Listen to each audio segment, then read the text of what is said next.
Welcome back our channel Paderu tribal village vlogs. Guys, మేమైతే చేపల వేటకి వెళ్తున్నాము ఎత్తటి వాళ్ళతోటి. చిన్న చిన్న పెరగేలు వస్తాయి వాళ్ళతోటి. అలాంటి చేపలు పట్టుకుందాం కదా అనేసి గడ్డకైతే వెళ్తున్నాము. ఈ 4 రోజులుగా వర్షం అయితే కురుస్తూనే ఉంది. ఎందుకు ఖాళీగా ఉండడం అనేసి మేమైతే వాళ్ళ ఏమంటారు కామెంట్ చేయండి. దీన్ని ఈ బుట్టి లాంటిది పట్టుకొని మేమైతే వేటకి వెళ్తున్నాం. చిన్న చిన్న పరిగెలు లాంటివి అయినా పడుతుంది కదా అనేసి వెళ్తూ ఉన్నాము. వీడియో మొదటి నుంచి చివరి వరకు చూసేయండి.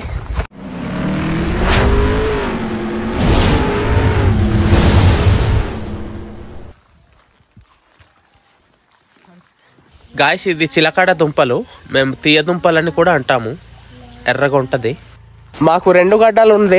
ఒకటి మత్స్యగడ్డ, ఒకటి ఈడెలగడ్డ అంటారు. అది ఈడెలగడ్డ అనేది జీమాడుగుల నుండి అక్కడ పుట్టుకొచ్చి ఇలా మా ఊర్లో వచ్చి కలుస్తుంది మత్స్యగడ్డలో. ఈ మత్స్యగడ్డ గెమ్మెల్లో పుట్టింది. అక్కడ మొదలుకొని అలాగా ఒరిస్సా అటు సైడ్ పెద్దపల్లి సైడ్ అలా వెళ్ళిపోయింది. లొకేషన్ చూపిస్తాను. ఇక్కడ నుంచి ఆ గడ్డ కూడా చూపిస్తాను. ఈడెల గడ్డ ఎలా ఉందో చూసేయండి. గాయస్, చూసారా? లొకేషన్ చాలా బాగుంది కదా. అదే ఈడెల గడ్డ. ఇది మొత్తం పొలాలు. నైస్ కదా.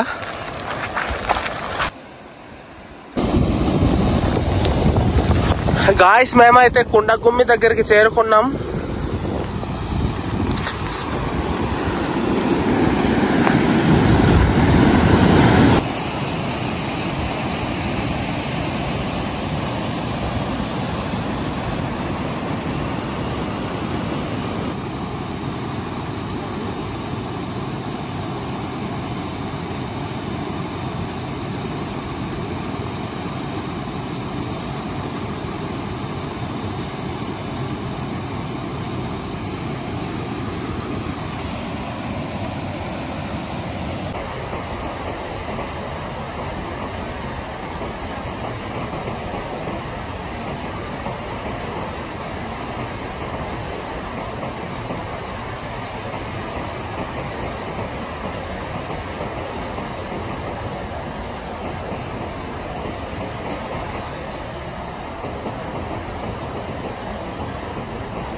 గాయస్ నేను చెప్పాను కదా స్టార్టింగ్లో, ఇదిగో ఈ చిన్న గడ్డ ఇదేమో ఈడెల గడ్డ, జీమాల నుండి ఇలా వస్తుంది ఇక్కడ కలిసింది.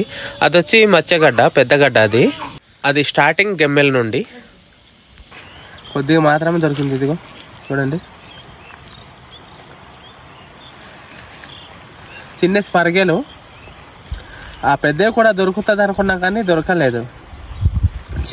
గడ్డ కొంచెం కలుకు ఉండాలి, కలుకు ఉంటే పెద్ద చేపలు కూడా పడతాయి. కాకపోతే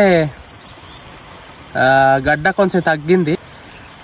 నిన్న మొన్న వచ్చేంత బాగుండను, కాకపోతే మేము 2 రోజుల తర్వాత వచ్చాము. అందుకే గడ్డ కూడా కొంచెం కలుకు లేదు. కలుకు ఉంటే బాగుంటుంది. అంటే విషయం ఏంటంటే ఇప్పుడు చిన్న పిల్ల ఒకటి పట్టాము. ఇదిగోండి, ఇవి మాత్రం చాలా పెద్దవి పెరుగుతాయి. మిగతావన్నీ చిన్నవి. అది పరిగెలు, దీని సైజు అంటే ఇంతే. ఈ పరిగెలు మాత్రమే వచ్చాయి. సో గైస్, మా కష్టానికి ఒక లైక్ చేయండి, షేర్ చేయండి, సబ్స్క్రైబ్ చేసుకోండి. Thank you so much. Me Paderu tribal village vlogs మరొక మంచి వీడియోతో మళ్ళీ కలుసుకుందాం. అంతవరకు సబ్స్క్రైబ్. బాయ్.